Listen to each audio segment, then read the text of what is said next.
Hello everyone, my name is Aditi and welcome to my YouTube channel. आज हम पढ़ेंगे class 7th history का chapter number 6। इस चैप्टर का फर्स्ट पार्ट मैंने ऑलरेडी अपलोड कर दिया है। This is the second part of this chapter. तो अगर आप वो वाला पार्ट पढ़ना चाहते हैं, लिंक मैंने डिस्क्रिप्शन बॉक्स में दे दिया है, वहाँ पे जाके आप पढ़ सकते हैं। ठीक है, तो अब हमारा आज का टॉपिक रहेगा the architectural splendour of Hampi. मतलब जो हम्पी था वहाँ पे आर्किटेक्चर कैसा था वो हमें पढ़ना है। सबसे पहले तो ये पता होना चाहिए कि हम्पी था कहाँ पे, उसके बाद ही हमें बाकी की स्टोरी समझ आने वाली है। ठीक है, तो हम्पी जो है वो विजयनगर एम्पायर का एक हिस्सा था। हम्पी विजयनगर एम्पायर की कैपिटल भी कहलाती थी। ठीक है, अब विजयनगर एम्पायर क्या था? देखिए, जिस टाइम दिल्ली सल्तनत चल रही थी, मोहम्मद बिन तुगलक का राज था, वो रूल करते थे। उस टाइम पे विजयनगर एम्पायर वहाँ से अलग हुआ था। पहले वो दिल्ली सल्तनत के अंडर ही आता था। कब अलग हुआ था? 1336 में अलग हुआ था। अब विजयनगर एम्पायर पड़ता कहाँ पे है? तो कृष्णा तुंगभद्रा रीजन, जहाँ पे कृष्णा और तुंगभद्रा नदियाँ बहती हैं, वहाँ पे पड़ता है। ठीक है, now ruins well fortified city. मतलब अब जो यहाँ पे अवशेष मिले हैं इस सिटी के, क्योंकि सिटी तो बिल्कुल ख़त्म हो चुकी है, इतने टाइम बाद इसके अवशेष मिले हैं, तो उससे ये पता चलता है कि इस सिटी में फोर्टिफिकेशन बहुत अच्छी थी। मतलब जो वॉल्स वगैरह लगाई गई थी वो बहुत अच्छे से लगाई गई थी। नो मोर्टार और सीमेंटिंग एजेंट वॉज यूज। जैसे आजकल होता है ना, आपने घर बनते हुए देखा होगा, ईंट के बीच में हम सीमेंट का एक मिक्सचर सा होता है, उसको लगाते हैं, फिर दूसरे सीमेंट रखते हैं, फिर मिक्सचर रखते हैं। तो उस टाइम पे कोई भी मोर्टार या सीमेंटिंग एजेंट, कोई चीज़ उसको इकट्ठा करने वाला, जोड़ने वाला, ईंटों को जोड़ने वाली, ऐसे कोई भी चीज़ यूज़ नहीं की गई थी। किया क्या गया था, एक ईंट के ऊपर दूसरी ईंट रखी गई थी और इंटरलॉकिंग की गई थी, उनको एक दूसरे के साथ मतलब इकट्ठा किया गया था। ठीक है, अब यहाँ का जो आर्किटेक्चर था बहुत ही डिस्टिंक्टिव था, बहुत ही विशिष्ट था। हमें यहाँ पे क्या क्या देखने को मिलेंगे? डोम्स मिलेंगे बहुत ही सुंदर सुंदर, जिन पे अच्छी से कार्विंग की गई है। पिलर्ड हॉल्स मिलेंगे, आर्किस जो वो गोल से होते हैं ना ऊपर, वो मिलेंगे किसी भी टेम्पल के ऊपर। वेल प्लान्ड ऑर्किड्स, जो बगीचे वगैरह होते हैं, बहुत अच्छे अच्छे मिलेंगे। ब्यूटीफुल टेम्पल्स, बहुत ही सुंदर सुंदर आपको वहाँ पे टेम्पल्स मिलेंगे। बात करें महानवमी फेस्टिवल, तो ये एक फेस्टिवल है जो वहाँ पे मनाया जाता था। आजकल हम इसको नवरात्रि के रूप में मनाते हैं। तो उस टाइम पे हम्पी में इसे मनाना स्टार्ट किया गया था। इसके अलावा हम पढ़ते हैं गोलकोंडा, बेरार, बीजापुर, बिदार, अहमदनगर। सो इन सब के साथ इश्यूज़ रहे हम्पी के, विजयनगर एम्पायर के डिस्प्यूट्स रहे, और इस तरह से हम्पी जो है वो, इसका जो आप कह सकते हैं ना, वो रिचनेस थी, वो जो चार्म था वो डिक्लाइन हो गया। मतलब एक तरह से हम्पी जो पूरी की पूरी सिटी डिक्लाइन हो गई थी जब इनके साथ डिस्प्यूट्स चले थे। अब चलिए चलते हैं नेक्स्ट पेज की तरफ। अब हमारा नेक्स्ट सब टॉपिक है a gateway to the west, Surat. मतलब हमें सूरत के बारे में पढ़ना है। सूरत कहाँ पे है? सूरत गुजरात में पड़ता है, और यहाँ पे कहा गया है कि वेस्ट के साथ ही एक कनेक्टेड लिंक था। मतलब वेस्ट की तरफ ही एक गेटवे की तरह वर्क करता था। तो कैसे वर्क करता था वो हमें पढ़ना है। अब देखिए, पहली चीज़ तो पता चल गई कि सूरत कहाँ पे था, गुजरात में था, इवन है भी गुजरात में। ठीक है, तो पहला पॉइंट है emporium of western trade. Western trade आप समझते हैं, जो हमारा वेस्ट के साथ व्यापार होता था उसके बात हो रही है। ठीक है, अब एम्पोरियम क्या होता है? ये एक नया सा वर्ड है। तो ये एक ऐसा प्लेस, ऐसी जगह होती है जहाँ पे अलग अलग प्रोडक्शन सेंटर से जो भी सामान आता है उसको इकट्ठा करके रखा जाता है। ठीक है, तो ये एम्पोरियम था वेस्टर्न ट्रेड का। मतलब अलग अलग जगह से जो भी प्रोडक्शन होगी वो सारा सामान यहाँ पे रखा जाता था। ठीक है, अब देखिए, अगर हम बात करें, सूरत जो है वो एम्पोरियम था। बॉम्बे की अगर हम बात करें, खम्बट की बात करें, वो एम्पोरियम था। अहमदाबाद, सूरत, ये गेटवे भी हुआ करते थे वेस्टर्न एशिया के साथ ट्रेडिंग के। देखिए, आपको पता होगा मैप में, यहाँ अगर हम ऐसे बात करें, ऐसे हमारा इंडिया है, तो यहाँ जैसे गुजरात है, यहाँ जैसे सूरत है, तो ये वेस्ट एशिया के साथ ट्रेड भी करते थे। तो उसके लिए भी हम इसको एज अ काफ़ी फेमस, आप कह सकते हैं, पोर्ट के रूप में यूज़ करते थे। Now Portuguese, Dutch and English had their factories there. अब ये सिटी जो थी, यहाँ पे हर तरह के लोग रहते थे, हर कास्ट के, हर ग्रेड के लोग रहते थे। यहाँ पे जो पुर्तगाल थे, डच थे, इंग्लिश थे, उन्होंने अपनी अपनी फैक्ट्रीज जो हैं वो सेट की हुई थी। अब एक इंग्लिश क्रॉनिकलर था, ओविंगटन, उन्होंने क्या लिखा है कि ये जो सूरत वाला ये जो पोर्ट था, ये इतना बड़ा था कि यहाँ पे आपको किसी भी टाइम आप चले जाओ, आपको हंड्रेड्स में शिप्स मिलेंगी, वो भी अलग अलग कंट्रीज़ की। किसी भी टाइम चले जाओ, समझ रहे हैं आप? तो कितना बड़ा 100 शिप्स होना एक टाइम पे कितनी बड़ी बात है, ठीक है। नेक्स्ट हम बात करें टेक्सटाइल, गोल्ड लेस बॉर्डर जरी। इसका मतलब कपड़ों के लिए भी काफ़ी फेमस था। होलसेल शॉप्स थी, कॉटन टेक्सटाइल थी, काफ़ी फेमस था उसके लिए। सबसे ज़्यादा फेमस किस लिए था? गोल्ड लेस बॉर्डर्स, जरी। मतलब आपने देखा होगा ना, साड़ी पे वो गोल्ड वाला बॉर्डर होता है, जिसको जरी का वर्क कहते हैं। और भी कपड़ों पे होता होगा, बट मैंने साड़ी पे ज़्यादा सुना है। तो इसके लिए काफ़ी ज़्यादा फेमस था, ठीक है।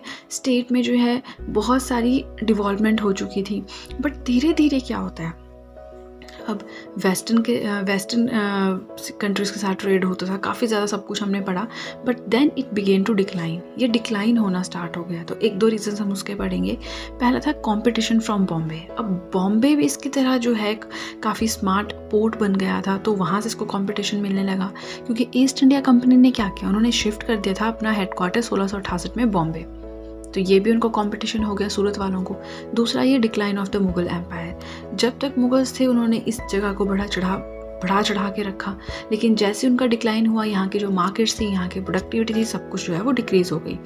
तो इस तरह से हम अब की तो आप बात करें, अब तो सूरत काफ़ी ज़्यादा वेल एस्टेब्लिश्ड सिटी है, बट हम काफ़ी पुरानी बात कर रहे हैं, मुगलों की बात कर रहे हैं, ब्रिटिशर्स के टाइम की बात कर रहे हैं, मिडीवल इंडिया की बात कर रहे हैं। तो उस टाइम पे हमने ये समझा कि ये वेस्ट के साथ ट्रेड कैसे हुआ करता था, सूरत के through, right.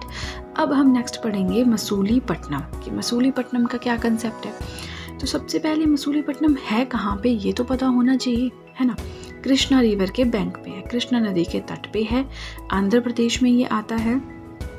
Most important port on the Andhra coast, जो आंध्र प्रदेश का तटीय एरिया है, वहाँ का सबसे ज़्यादा इम्पॉर्टेंट पोर्ट इसे माना जाता था। बिल्ट बाय डच, जो डच थे उन्होंने इसे बनाया था।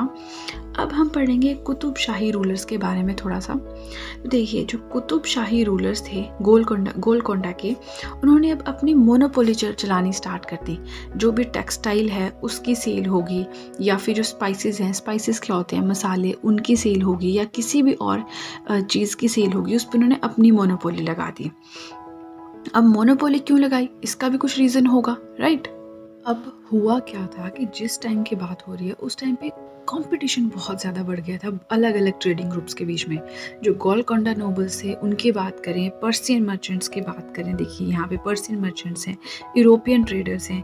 अब कंपटीशन इनके बीच में बहुत इंक्रीज़ हो गया था कि यहाँ पे ट्रेड कौन करेगा, कौन यहाँ पे ट्रेड करेगा, ये बहुत बड़ी बात हो गई थी। अब देखिए, जब किसी चीज़ के लिए लड़ाई होनी स्टार्ट हो जाती है ना, मतलब वो उस चीज़ की वैल्यू बहुत ज़्यादा है, तो जिसकी वजह से काफ़ी ज़्यादा पॉपुलस हो गया, प्रॉस्पेरस हो गया, ठीक है। अब जो मुगल थे उन्होंने भी क्या किया, यहाँ पे ट्रेडिंग स्टार्ट की, तो इसकी वजह से इसकी पॉपुलैरिटी काफ़ी ज़्यादा बढ़ गई थी। बट एज ब्रिटिशर्स की जो ईस्ट इंडिया कंपनी है, as East India company traders move to Bombay, it lost its prosperity. अब यहाँ भी वही हुआ जो सूरत के साथ हुआ। जैसे ही यहाँ से ब्रिटिशर्स की जो ईस्ट इंडिया कंपनी थी वो बॉम्बे गई, इनकी प्रोस्पेरिटी भी गई, ठीक है। अब हमें नेक्स्ट पढ़ना है न्यू टाउन्स एंड ट्रेडर्स। अब जो नए नए टाउन्स थे, नए नए ट्रेडर्स थे, इनका क्या कंसेप्ट है, अब हम वो पढ़ेंगे, ठीक है। देखिए, अब हम बात कर रहे हैं मिडीवल पीरियड की, हम बात कर रहे हैं 16th एंड 17th सेंचुरीज की, ठीक है। काफ़ी ज़्यादा पुराने टाइम की बात कर रहे हैं हम, ठीक है। तो जो यूरोपियन कंट्रीज़ थी उस टाइम पे, इनको मसाले और ये कपड़े, ये इसमें व्यापार करना बहुत अच्छा लगता था, क्योंकि यूरोप में, वेस्ट एशिया में इंडियन स्पाइसेस की, इंडियन टेक्सटाइल्स की डिमांड बहुत ज़्यादा बढ़ गई थी। अब जो ब्रिटिशर्स थे, डच थे, फ्रेंच थे, उन्होंने अपनी अपनी ईस्ट इंडिया कंपनीज बना ली थी, इंडिया पहुंच गए थे, ईस्ट वाली कंट्रीज़ में पहुंच गए थे, ताकि इनका व्यापार अच्छे से हो सके, ठीक है। इनिशियली अब देखिए 2-3 इंडियन ट्रेडर्स थे जिनके पास बहुत सारी शिप्स थी, जो इन सब के साथ कंपटीशन कर सकते थे। कौन कौन थे? मुल्ला अब्दुल गफ़र, विरजी वोरा, ऐसे कुछ नाम हम सुनते हैं। काफ़ी ज़्यादा फेमस लोग थे वो, इन बड़ी बड़ी जो ईस्ट इंडिया कंपनीज बनी, इनसे कंपटीशन कर सकते थे। लेकिन अब जो यूरोपियंस थे, वो उनका नेवल पावर बहुत स्ट्रॉन्ग था। पानी की जो शक्ति होती है ना, कि उनको ये जो बेसिस होते हैं या जो शिप्स होती हैं, इनमें इनकी काफ़ी तरक्की थी। अब इंडियंस के पास इतनी थी नहीं, अपॉर्चुनिटीज़ भी नहीं थी, एडवांसमेंट भी नहीं थी, जिसकी वजह से अब जो इंडियन ट्रेडर्स थे उनको एज ए एजेंट वर्क करना पड़ता था इन ब्रिटिशर्स के या डच के, फ्रेंच के। ठीक है, जिसकी वजह से क्या हुआ, अब धीरे धीरे इंग्लिश यानी ब्रिटिशर्स जो हैं वो सबसे बड़े कमर्शियल लेवल पे उभर के आए इस टाइम पे। अब होता क्या है कि डिमांड जो होती है गुड्स के लिए, जैसे स्पाइसेस हो गए या टेक्सटाइल हो गए, बहुत बढ़ गई। अब इनके कपड़ों को बनाना, इनकी वीविंग, इनकी ब्लीचिंग, इनकी डाइंग, इनकी कलरिंग, ये सब काम भी बढ़ गए। अब जो इंडियन टेक्सटाइल का वर्क था ना, इस टाइम पे काफ़ी ज़्यादा रिफाइन हो गया, काफ़ी ज़्यादा बढ़ गया। लेकिन अब यहाँ पे ये लाइन आती है, होता क्या है, इंडिपेंडेंस जो होती है of the crafts person declined. काम तो उनको बहुत मिलने लगा, क्योंकि वेस्ट में काफ़ी काम चल रहा था, यूरोप में काफ़ी काम चल रहा था इनका, बट इनकी इंडिपेंडेंस जो है वो ख़त्म हो गई। क्यों ख़त्म हुई, क्या रीज़न रहा? अब उन्हें काम तो मिल जाता था, पैसे भी पहले मिल जाते थे, प्रॉमिस भी मिल जाता था कि आपका सामान हम ही लेंगे, लेकिन वो अपनी क्रिएटिविटी कहीं नहीं दिखा सकते थे। उनका प्राइस फिक्स हो गया था। अब ऐसा नहीं कि कोई चीज़ उन अपनी मन मर्जी के रेट पे बेचते थे, नहीं, प्राइस भी फिक्स हो गया, क्रिएटिविटी नहीं दिखा सकते थे, डिज़ाइंस उनको बने बनाए आते थे, वही डिज़ाइन उनको बनाने पड़ते थे कपड़े पे, है ना। तो अब देखिए कितना ज़्यादा इनकी इंडिपेंडेंस जो है इनसे छिन गई। अब होता क्या है, धीरे धीरे और जो सिटीज़ हैं वो एमर्ज होना स्टार्ट हुई। बॉम्बे तो था ही था, बॉम्बे की वजह से सूरत और मसूलीपट्टनम जो थे इनकी वैल्यू कम हुई, बट और 3 सिटीज़ जो हैं वो एमर्ज हुई। कौन कौन सी थी? बॉम्बे, कलकत्ता एंड मद्रास। ठीक है, अब जो क्राफ्ट पर्सन थे, जो कमर्स था, व्यापार था, उसमें भी चेंजेस होने लगे। मर्चेंट्स, आर्टिशंस, ये इधर से उधर मूव करने लगे। अब यहाँ पे ब्लैक्स एंड वाइट्स का कंसेप्ट हम पढ़ते हैं। क्या कंसेप्ट है? जो ब्लैक हैं वो होते थे native traders, Indian craft person, उन्हें ब्लैक टाउन में रखा जाता था। और जो वाइट्स होते थे, इन्हीं 3 की बात कर रहे हैं, और जो वाइट्स होते थे यानी वाइट रूलर्स, उनको सुपीरियर रेजिडेंसी, सुपीरियर एरियाज़ में भेजा जाता था, जैसे कि फोर्ट सेंट जॉर्ज है मद्रास में, फोर्ट सेंट विलियम है कलकत्ता में। तो इस तरह से हमने जो है पढ़ा कि नए टाउन और ट्रेडर्स कैसे एमर्ज हुए। ठीक है, अब हम पढ़ेंगे वास्को डी गामा और क्रिस्टोफर कोलंबस के बारे में। एक एक लाइनें, ज़्यादा नहीं है। वास्को डी गामा वो थे जिन्होंने इंडियन सी रूट की डिस्कवरी की थी। ये आए थे by Cape of Good Hope, Africa.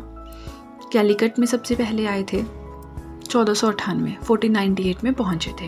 Christopher Columbus की बात करें तो इसका हम सुनते हैं कि उन्होंने अमेरिका की डिस्कवरी की थी, प्लस कुछ अर्थ को माना जाता था कि राउंड है, तो उसे चेक करने के लिए कि राउंड है कि नहीं, ये एक समुद्री यात्रा पे निकले थे। He cross the Atlantic ocean to find a route to India. इन्होंने जो है अटलांटिक ओशन को भी क्रॉस किया ताकि ये इंडिया का रूट जो है वो फाइंड आउट कर सकें। सो आज की वीडियो के लिए इतना ही। काफ़ी ज़्यादा शॉर्ट में वीडियो बनी है, काफ़ी शॉर्ट नोट्स मैंने बनाए हैं, and let me know in the comment section कि आपको वीडियो कैसी लगी।